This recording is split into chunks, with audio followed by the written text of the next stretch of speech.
ইরানের সাথে যুক্তরাষ্ট্র ইসরায়েলের যুদ্ধে হামলা পাল্টা হামলার পাশাপাশি শুরু হয়েছে নজিরবিহীন শব্দযুদ্ধ।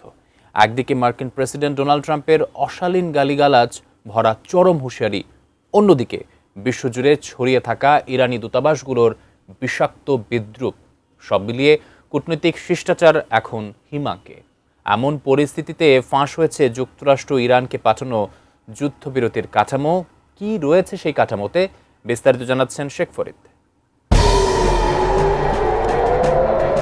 ইরানের সঙ্গে যুক্তরাষ্ট্র ইসরায়েলের চলমান সংঘাত বন্ধে একটি যুদ্ধবিরতির কাঠামো প্রস্তাব করেছে পাকিস্তান। প্রস্তাবটি খুব শিগগিরই কার্যকর হতে পারে এবং এর ফলে গুরুত্বপূর্ণ হরমুজ প্রণালী পুনরায় খুলে দেওয়ার পথ তৈরি হবে, এমন তথ্য জানিয়েছে পাকিস্তানের সংবাদ মাধ্যম দ্য এক্সপ্রেস ট্রিবিউন।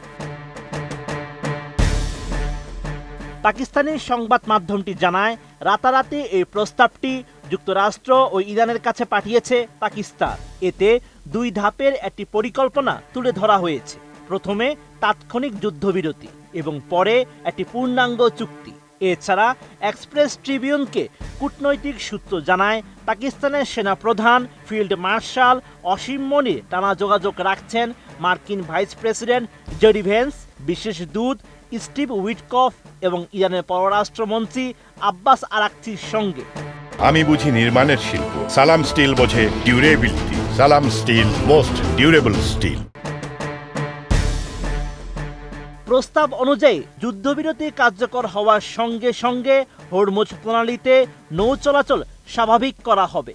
এরপর 15 থেকে 20 দিনের মধ্যে একটি বিস্তৃত চুক্তি চূড়ান্ত করার লক্ষ্য নির্ধারণ করা হয়েছে। ইসলামাবাদ অ্যাকর্ড নামে সম্ভাব্য এই চুক্তির আওতায় প্রণালীকে ঘিরে একটি আঞ্চলিক কাঠামো গড়ে তোলার কথাও বলা হয়েছে। চূড়ান্ত আলোচনাটি ইসলামাবাদে সরাসরি বৈঠকের মাধ্যমে সম্পন্ন করার পরিকল্পনা রয়েছে। তবে এ বিষয়ে এখনো যুক্তরাষ্ট্র বা ইরানের পক্ষ থেকে আনুষ্ঠানিক কোনো প্রতিক্রিয়া পাওয়া যায়নি। পাকিস্তানের পররাষ্ট্র দপ্তরের মুখপাত্র তাহির আনজাবিও এ বিষয়ে মন্তব্য করতে অস্বীকৃতি জানিয়েছেন। এর আগে ইরানি কর্মকর্তারা জানিয়েছেন, তারা একটি স্থায়ী যুদ্ধবিরতি চান, যেখানে যুক্তরাষ্ট্র ও ইসরায়েল ভবিষ্যতে আর হামলা চালাবে না, এমন নিশ্চয়তা থাকতে হবে। তারা আরও বলেছেন, পাকিস্তান, তুরস্ক ও মিশর সহ বিভিন্ন মধ্যস্থতাকারীর কাছ থেকে তারা বার্তা পেয়েছে।